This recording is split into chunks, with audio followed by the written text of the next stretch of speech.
Ang mga maiinit na aksyon sa FPJ's Batang Quiapo, tanggol, ninakaw ang diamante. Ramon nakaligtas sa planong pagpaslang ni Angkong.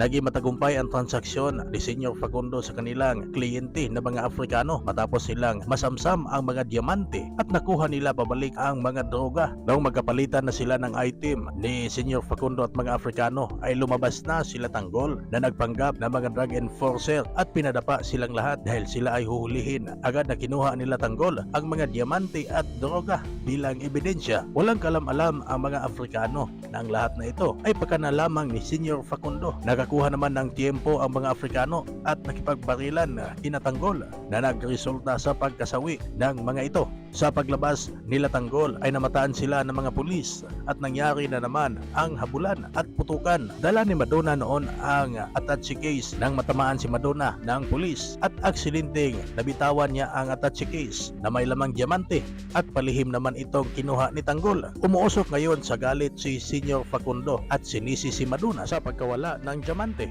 Ito na ba ang susi sa pagyaman ni Tanggol o ito ang dahilan ng malaking gulo sa grupo ni Tanggol at ni Senyor Facundo? Samantala sa ibang senaryo, dahil sa kagustuhan ni Angkong na tapusin si Ramon para makuha nila ang mga supplier ng mga Montenegro, dumanak ang dugo sa budiga ni Ramon kung saan nagpang-abot sila sa grupo ni Angkong na nagresulta sa pagkaubos ng tauhan ni Ramon at tuluyan na nga siyang napaatras dahil alam niya na ito na ang kanyang katapusan. Sa kalapit na lugar ay aksidente naman silang nagkita ni Marites dahil si Marites ay nakatakas naman sa planong pagpaslang sa kanya ni Olga dahil sa paghihiganti ni Olga sa pagkamatay ni Bubbles. Saan pa ni Olga na bago niya tapusin si Tanggol ay unti-unti niya munang uubusin ang mga mahal sa buhay ni Tanggol. Himala namang nakatakas si Marites. Sa putukan ay muntikan na silang matamaan. Buti na lang ay nagawa pa ni Ramon na siya ay dipinsahan hanggang nakapagtago si Marites sa isang maliit na bangka sa ilalim na tulay. Si Ramon naman ay patuloy pang tinutugis sa mga tauhan ni Angkong nang mag-corner siya at wala siyang ibang nagawa kundi ang tumalon sa maliit na bangka na pinagtataguan naman ni Marites. Sa gulat ni Ramon ay tinutukan ni agad ng baril si Marites at tinanong kung sinusundan ba daw siya ni Marites hanggang sa umalingaw-ngaw ang mga putok ng baril at tinamaan si Ramon ng ilang beses.